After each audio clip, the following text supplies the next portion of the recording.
찬송하시겠습니다. 찬송가 384장입니다.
신명기 8장 1절에서 10절 말씀입니다. 신명기 8장 1절에서 10절 말씀. 내가 오늘 명하는 모든 명령을 너희는 지켜 행하라. 그리하면 너희가 살고 번성하고 여호와께서 너희의 조상들에게 맹세하신 땅에 들어가서 그것을 차지하리라. 내 하나님 여호와께서 이 40년 동안에 내게 광야길을 걷게 하신 것을 기억하라.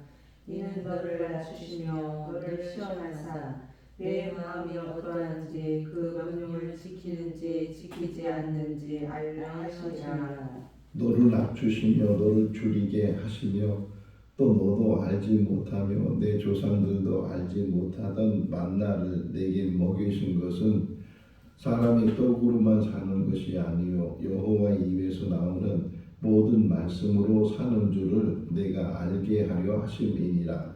이 40년 동안에 내 의복이 헤어지지 아니하였고 내가 내 입을 뜨지 아니하였느니라. 너는 사람이 그 아들을 징계한 같이 내 하나님 여호와께서 너를 징계하시는 줄 마음에 생각하고 내 하나님 여호와의 명령을 지켜 그의 길을 따라가며 그를 경외할지니라. 내 하나님 여호와께서 너를 아름다운 땅에 이르게 하시나니 그것은 골짜기든지 산지든지 시내와 분천과 샘이 흐르고 밀과 보리의 소산지요 포도와 무화과나 송수와 감람나무와 꿀의 소산지라. 내가 먹을 것에 모자람이 없고 내게 아무 부족함이 없는 땅이며 그 땅에 돌은 철이요 산에는 동을 캘 것이라. 내가 먹어서 배부르고 내 하나님 여호와께서 옥토를 내게 주셨으므로 말미암아 그를 찬송하리라. 아멘. 할렐루야. 아멘. 어제 제가 아는 지인이 세상을 떠나서 잠시 조문을 다녀왔습니다. 남편이 먼저 세상을 떠났고 그 자녀도 없고 그래서 먼저 갔는데 빈소가 아주 사람도 없고 몇몇 가족들만 그 빈소를 지키고 있는 모습을 보면서 인생이라는 게 이런 거다.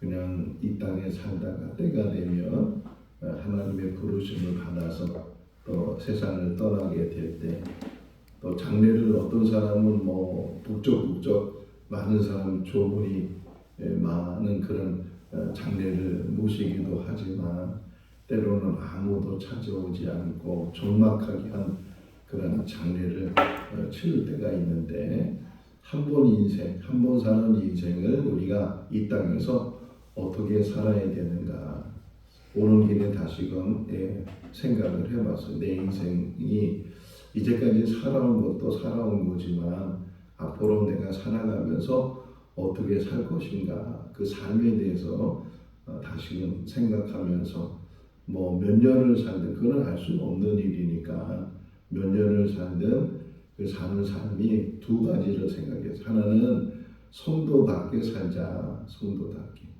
하나님을 믿는다면 그 하나님을 믿는 그 믿음이 어떤 믿음이어야 되는가 하는 것하고 두 번째는 사람답게 살자.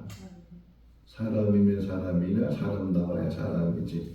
제가 늘 하는 말인데 모습은 사람이라도 사람답지 못하다면 아니 더 나아가서는 짐승보다 못하다면 이 땅의 사람으로 태어나서 그 삶이 바른 삶일까? 한 번 사는 인생이기 때문에 더 값진 인생이고 되돌릴 수도 없고 또 다시 한번 살아볼 수도 없고 그 한 번 사는 인생 실수하면 실수하는 대로 지나가는 거고 잘하면 잘하는 대로 지나가는데 어떻게 사는 것이 정말 성도다운 삶이고 사람다운 삶인가 이거를 지금 하나님이 모세 통해서 이스라엘 백성들에게 우리에게 전해 주셨어요. 그러니까 사람으로 태어나서 사람다운 삶을 살고 더 나아가서는 성도다운 삶을 사는 것 이게 십계명이고 하나님의 규례. 그러니까 이 성경을 우리가 지금 배우는 이유가 읽고 묵상하고 듣는 이유가 지식을 얻기 위해서 그런 것이 아니고 계속 강조하잖아요. 1절에서도 뭐라고 얘기해요? 지켜라. 이 말씀을 지켜 행해라. 지금 모세는 마지막 사명을 하고 있는 거예요. 이제 곧 세상을 떠나게 되는 사람이니까 뭐 더 무슨 뭐 여한이 있겠어요. 가나안 땅에 들어가는 것도 아니고 이제까지 사는 것도 얼마나 힘들게 살아갔어요. 국제시장을 생각해 봤는데 그 국제시장 제일 마지막 부분이 생각이 나요. 그 할아버지가 아버지를 기다리면서 이게 계속 거기를 떠나지 않고 있으면서 그냥 아버지를 향해서 말하는 거예요. 저 잘 살았죠. 저 힘들었어요. 그 말이 너무 감동이 되네요. 정말 우리 인생을 마칠 때 한 번 사는 인생 속에서 저 잘 살았죠. 그런데 너무 힘들었어요. 인생이 어떻게 보면 힘든 인생인데 그 힘든 인생이라 할지라도 잘 사는 게 뭐냐. 모세는 계속 강조하는 게 이 신명이란 자체가 설교고 또 다시금 이 십계명을 재해석해 주는 거고 그런데 하나님의 계명을 떠나지 말고 그 하나님의 계명을 붙들고 살아라. 뭐 많지도 않잖아요. 10가지니까 뭐 10가지도 많다고 많을 텐데 10가지인데 그 10가지 중에서도 또 한 가지만 하나님만 섬겨라 이것만 잘 붙들고 살면은 우리가 성도다운 삶을 사는데 하나님만 붙들고 사는 게 쉬울 수 있으면서도 어렵다는 거예요. 자꾸만 눈에 보이는 게 하나님이 보이는 게 아니고 세상이 보여.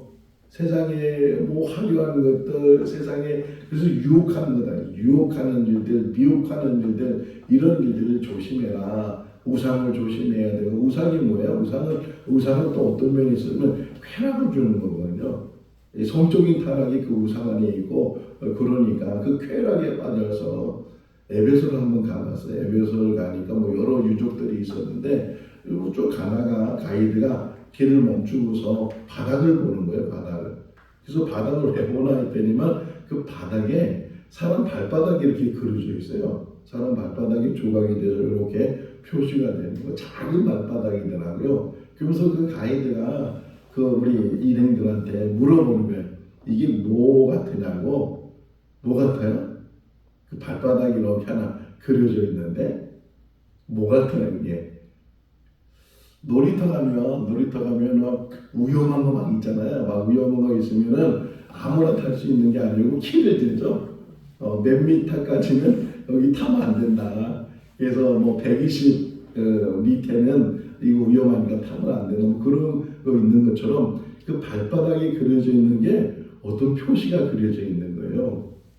그 표시가 뭐냐고 이제 사람들이 궁금해하니까 바로 종이가 창녀촌이라는 거예요. 창녀촌. 근데 그 발바닥보다 작으면 못 들어간다는 게 발바닥보다 커야지 들어간다.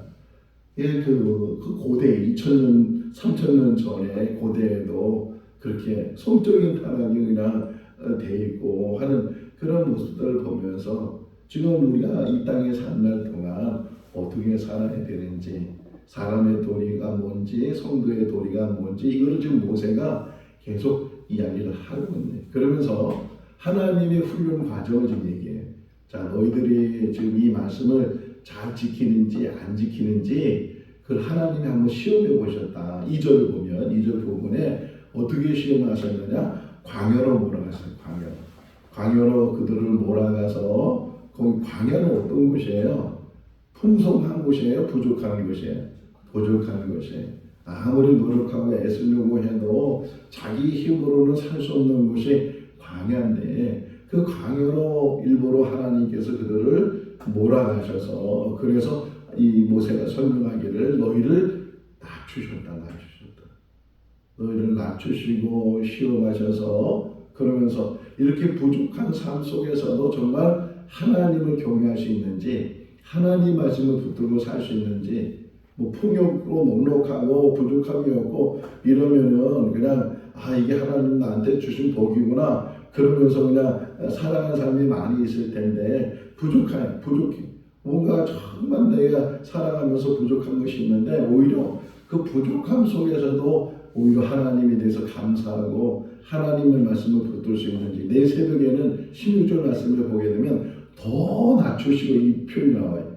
낮추시는 것도 참 어려운 삶인데 그보다 더 낮추시고 하나님께서는 계속 우리를 연단시켜 주시고 훈련시켜 주시고 왜? 교만하면요 하나님 없이도 산다고 생각하고 하나님을 떠나버린다는 거예요. 오히려 부족한 것이 오히려 내 인생 속에서 억지로라도 낮아지는 것이 다 거덜나고 있던 거 다 날개가 달렸는지 다 날아가 버리고 명예도 또 재물도 건강도 다 날아가 버려도 그것이 오히려 나에게 유익이 될 수 있는 것은 하나님이 보인다는 거예요. 옛날에는 하나님이 보이지 않고 세상만 보이고 연락만 쾌락만 보이고 재미만 보이고 그런 것들이 우리 눈에 늘 보였었는데 오히려 부족하니까 없어지니까 이제는 뭐 가질 것도 없고 취할 것도 없고 그러다 보니까 더 하나님 보게 되고 하나님께 더 가까이 가게 된다. 우리 전에 예수학교 할 때 와서 설교하신 선교사님이 너 그냥 할래 맞고 할래 이게 관계생활이 되잖아요. 너 그냥 할래 맞고 할래. 근데 대부분의 사람들이 맞고 한다는 거예요. 하나님의 말씀을 잘 순종하고 잘 붙들고 살면 되는데 그때는 잘 깨닫지 못하고 그 맞아야 근데 그때서 아이고 이거 안 되겠다 이래서 하나님 앞에 돌아오는 일들이 있는데 우리에게 지금 모세가 가르쳐 주는 거야. 안 맞고 잘 살 수 있는 게 뭐냐? 겸손한 거다. 내려놔야 다 내려놓고 사는.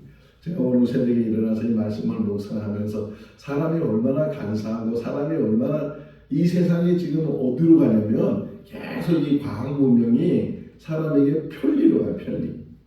뭐가 더 편한가? 이걸로 자동차도 마찬가지잖아요. 자동차도 계속 편한 것만 추구하는 게 편한 것만. 자동차만 있어도 너무 감사할 때가 있었어요. 제가 한 30여 년 전에 청주에서 안양으로 이렇게 교육전도사 사역을 할 때가 있었어요. 근데 큰 사고가 나서 차가 폐차가 됐다고요. 근데 당장에 차가 있어야 되는데 차가 없으니까 물론 대중교통을 이용할 수도 있지만 뭐 아내도 있고 또 딸도 있고 이 세 식구가 또 이동하는 것도 쉽지가 않고 근데 마침 또 안양에서 전화가 와서 전도사님 제가 차를 바꿔야 되는데 제가 타고 다녔던 차를 드릴까요? 갑자기 차가 필요했었는데 차를 준다 그러니까 근데 그분이 기아에 이제 취직이 됐는데 그분이 끌고 다니는 차가 스텔라라고 지금 안 나오지만 옛날에 스텔라라는 차가 있었어요. 그거를 타고 다녔는데 기아 다니면서 현대차 끌고 다니면 안 되니까 차를 바꿔야 된다고 그러면서 자기가 타고 다녔던 그 스텔라를 주겠다고 너무 감사하잖아요. 불나게 또 안양까지 갔어요. 막 비가 오는 날이었는데 갔는데 얼마나 오래 탔는지 막 곳곳에다 녹슬고 그때 비가 많이 왔단 말이에요. 근데 와이퍼도 잘 작동이 안 돼. 그런데도 그 차가 생겼다고 제가 얼마나 기뻐하고 그랬는지 이게 인간이라는 게 하나하고 기뻐했는데 얼마 지나다 보면 그 차가 오래됐다고 고장이 잦는다고 우리 좋은 거 가져온 곳에 그 얼마나 가겠는가. 더 좋은 게 나오고 더 세상에 편리한 것들이 자꾸만 나오는데 지금 세상은 편리로 가고 있지만 오히려 신앙은 반대로 불편함으로 가 불편함으로. 지금 교회가 왜 이렇게 세속화되고 교회가 왜 이렇게 무너져 가고 있어요? 신본주의에서 인본주의로 바뀌었잖아요. 그래서 오하장 권사님 우리 젊었을 때 어렸을 때는 마룻바닥 속에서 우리 무릎 꿇고 막 기도하고 막 그랬는데 이 의자를 왜 만든 거예요?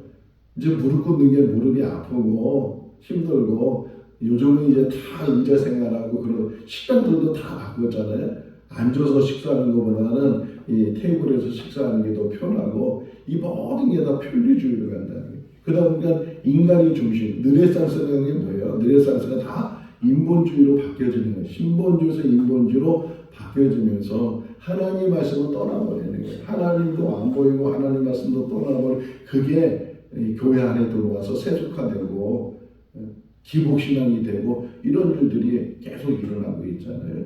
지금 우리에게 다시금 회복시켜주는 은혜가 정치도 그렇고 경제도 그렇고 사회적인 모든 문제도 그렇고 지금은 어려운 시대지만 오히려 이 어려운 시대의 광야 같은 이러한 시대에 오히려 다시금 하나님 앞에 나갈 수 있다면 하나님 말씀을 붙드시다면 그것이 우리에게 새로운 기회가 되는 줄로 믿습니다.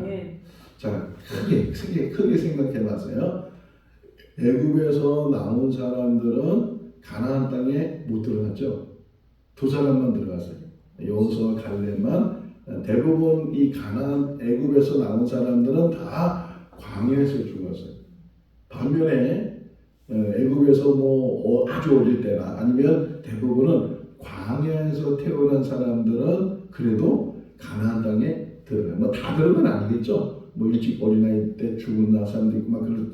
크게 보면 애굽에서 살았던 사람은 다 죽었고 광야에서 살았던 사람은 다 살아서 가나안 땅에 들어갔다. 이렇게 크게 생각해보면 그 차이가 뭘까? 그 차이가 뭐 같아요? 어떤 차이 같아요? 다른 생각이 나는 게 뭐였냐면 애굽에서 살았던 사람은 바로가 주는 양식을 먹은 사람이다. 반면에 광야에 사는 사람은 하나님이 주신 양식을 먹은 사람이다. 신광야에서부터 만나가 내려져. 3절 보세요. 3절 읽어볼까요? 나를 낮추시며 너를 줄이게 하시며 또 너도 알지 못하며 내 조상들도 알지 못하던 만나를 내게 먹이신 것은 사람이 떡으로만 사는 것이 아니요 여호와의 입에서 나오는 모든 말씀으로 사는 줄을 내가 알게 하려 하심이니라. 예수님 40일 금식한 다음에 사단에게 시험받았을 때 돌을 떡으로 만들려고 했을 때 이 말씀을 인용했잖아요. 사람이 떡으로만 살 것이 아니고 하나님 입에서 나오는 모든 말씀으로 살아야 되느니라. 그래서 제가 느낀 거예요. 제가 묵상된 거예요. 그래, 세상이 주는 양식을 먹는 사람이 있고 하나님이 주신 양식을 먹는 사람이 있다. 꼭 만나가 아니더라도 세상이 주는 양식을 먹는 사람, 하나님이 주신 양식을 먹는 사람. 그러면 하나님이 만나라고 표현했지만 하나님이 주신 양식이 뭐냐? 모세가 설명하잖아요. 하나님 입에서 나오는 모든 말씀. 우리가 천국 가는 그날까지 하나님 입에서 나오는 모든 말씀이 양식이 될 수 있기를 바랍니다. 물론 육체를 위해서는 이 세상에 있는 음식도 먹어야 되겠지만 정말 우리가 먹어야 되는 것은 오늘 이렇게 새벽에 나오는 것도 새벽에 빨간 것이잖아요. 어디 가고 그래야 되는데 나와서 우리가 지금 하나님의 말씀, 왜? 하나님 입에서 나오는 말씀이 오늘도 우리에게 영의 양식이 되니까 이 말씀이 늘 우리에게 양식이 될 수 있기를 바랍니다. 제가 소띠거든요. 소는 대세김질 하잖아요. 먹은 다음에 이거 막 올라오더라고요. 이렇게 올라와서 또 막 씻고 또 꿀꺽꿀꺽꿀꺽 또 올라오고 씻고 대세김질이라잖아요. 하나님 말씀이 늘 대세김질 될 수 있기를 바랍니다. 저의 평생의 소원이 있다면 늘 말씀 연구하다가 또 말씀 전하다가 그 말씀 안에 살다가 말씀으로 끝나는 그런 인생을 살고 싶다. 이게 오늘 새벽에 저에게 주어진 새로운 또 결심이고 다시금 다짐하는 그런 마음인데 정말 평생 우리에게 양식이 있다면 하나님의 말씀입니다. 때로는 여기 줄인다 그러잖아요. 줄이고 배고파하고 그렇게 우리가 사는 인생이 낫지만 그러나 그래도 부족함이 없었다. 4절 보세요. 4절에 뭐라 그래요? 읽어볼까요? 이 40년 동안에 내 의복이 떼지 아니하였고 내 말이 부르트지 아니하였다. 어디서 옷감을 구하고 어디서 신발을 구하겠어요? 그럼에도 불구하고 그 광야 같은 곳에서 하나님께서는 옷이 헤어지지 않도록 발이 부르트지 않도록 늘 하나님께서 필요한 것들을 다 주시지 않았느냐. 늘 부족하다고 하지만 그러나 실상은 부족함 속에서 늘 하나님의 돌보심이 있었고 하나님의 인도하심이 있었고 우리의 감정이잖아요. 우리가 뭐 언제 넉넉하게 살아봤어요? 언제 뭔가 뭐 쌓아두고 살아봤겠어요? 딱 부족함 속에서 그런데도 이렇게 살아왔잖아요. 오늘까지 살아오고 정말 병원에 가니까 얼마나 아픈 사람이 많은지 며칠 전에도 그 병원 신방 갔다 그랬잖아요. 정말 그게 인생인데 그래도 이렇게 어쨌든 뭐 무슨 병이 있는지는 모르지만 지금은 건강하게 나와서 활동할 수 있다는 거, 내 마음껏 돌아다니고 내 마음껏 일하고 이렇게 할 수 있다는 것도 얼마나 큰 복이겠어요. 그게 다 하나님의 돌보심인 줄로 믿습니다. 위경 가운데서도 지켜주시는 하나님의 은혜가 우리 가운데 있고 더 감사한 건요. 때가 되면 가나안 땅에 들어갈 텐데 그 가나안 땅에 들어가는 그 삶이 어떤 삶이냐를 보세요. 8절, 9절이 9절 읽어볼까요? 내가 먹을 것에 모자람이 없고 내게 아무 부족함이 없는 땅이며 그 땅에도는 초리요 산에는 동을 캘 것입니다. 할렐루야. 모자람이 없고 부족함이 없는 땅. 그것이 천국이고 그것이 이 땅에 사는 믿음의 삶이에요. 하나님을 믿는 믿음 안에서는 모자람이 없어요. 부족함이 없어요. 지금도 얼마나 넉넉한지 몰라요. 차가 넘치잖아요. 할렐루야. 뭐가 없어요? 돈이 없어요? 돈 아무 상관없습니다. 뭐가 없어요? 부족함이 없이 하나님만 계시면 그 모든 것이 차를 타고 요즘은 차를 타면 그냥 옛날에는 고속도로 들어가려면 표 끊어야 되고 표 받아야 되고 표 내야 되고 근데 요즘은 뭐예요? 하이패스를 하면서 그냥 슉 하고 가잖아요. 우리 인생을 하이패스로 만드신 분이 하나님이신 줄로 믿습니다. 통과하기만 하면 돼요. 그 다음에 모든 것은 주님이 책임져 주시니까. 근데 그것을 방종으로 바꾸면 안 되고 늘 말씀을 붙들고 항상 고백할 수 있기를 바랍니다. 열왕기하 4장을 보면 한 여인이 엘리사 찾아와서 큰일 났다고 남편은 죽었고 빚은 많고 두 아들은 노예로 팔려갔고 그런 상황이 됐다고 그러니까 엘리사가 그 여인에게 물었잖아요. 너 가진 게 뭐냐? 이렇게 물으니까 기름 조금이나 아무것도 없다고. 이게 우리 인생이에요. 지금 엘리사는 있는 걸 물었어요. 그 있는 걸 가지고 하나님의 역사하시잖아요. 기적을 행하시잖아요. 근데 인생은 이걸 보지도 않고 아무것도 없다고. 우리는요 차고 넘쳐. 아멘. 내가 지금 가지고 있는 것만 해도 차고 넘쳐. 아멘. 오히려 보세요. 10절에 보시면 그래서 너희가 배부러지게 될 것이고 그 일로 해서 맨 마지막 단어가 뭐예요? 찬송하리라. 아멘. 우리가 이 땅에 사는 삶의 목적이 뭐냐? 이사야 43장 21절에 말하고 있는 것처럼 우리를 지으신 목적은 하나님의 찬송 받으시기 위해서. 아멘. 오늘도 하나님을 찬송하며 아멘. 하나님 앞에 영광을 돌리면서 부족하다고 생각하는 이 세상 속에서도 하나님이 계시면 부족함이 없는 넉넉함으로 넘치는 인생으로 하나님을 우리를 끌어가시고 또 지금도 그런 삶을 살게 하시는 줄로 믿습니다. 아멘. 그 하나님과 동행하면서 기쁨과 즐거움과 믿음으로 승리해 나가는 우리 모두가 다 될 수 있기를 주님의 이름으로 축원합니다. 아멘. 기도하겠습니다. 사랑이 많으신 하나님 아버지, 오늘도 저희들에게 건강 주시고 또 주님의 전을 사모하는 마음을 주시고 또 귀를 열어서 하나님의 말씀을 들을 수 있도록 은혜를 베풀어 주시며 감사합니다. 때로는 우리 인생을 광야 같은 곳으로 보내셔서 거기서 연단하시고 훈련하시지만 그 일을 통해서 우리를 낮춰주시고 또 겸손을 배우게 하시고 또 겸손한 가운데 하나님을 의지하며 하나님께 모든 것 맡기는 삶을 살게 하시는 것 감사합니다. 때로는 재물을 가져가시고 때로는 건강을 가져가시고 때로는 인간관계 속에서 어그러짐으로 우리에게 큰 연단을 주시지만 그러나 그 모든 과정 속에서 하나님의 사랑이 함께 하시는 줄로 믿습니다. 일어나게 하여 주시옵소서. 낙심하지 않게 해주시고 또 인생을 포기하지 않게 해주시고 최선을 다해 살아를 영의 양식으로 하나님의 말씀을 붙들고 사는 우리들 되게 하여 주시옵소서. 오직 말씀만이 우리를 일으켜 주시고 또 말씀만이 우리를 새롭게 하시는 줄로 믿습니다. 천국을 향해서 나가는 믿음의 삶이 되게 하시고 한 사람도 실족함이 없게 하여 주시옵소서. 오늘도 주관에서 복된 하루가 되게 하여 주시기를 간절히 바라고 예수 그리스도 이름으로 기도하옵나이다. 아멘. 마쳤습니다. 자유롭게 기도하시기 바랍니다.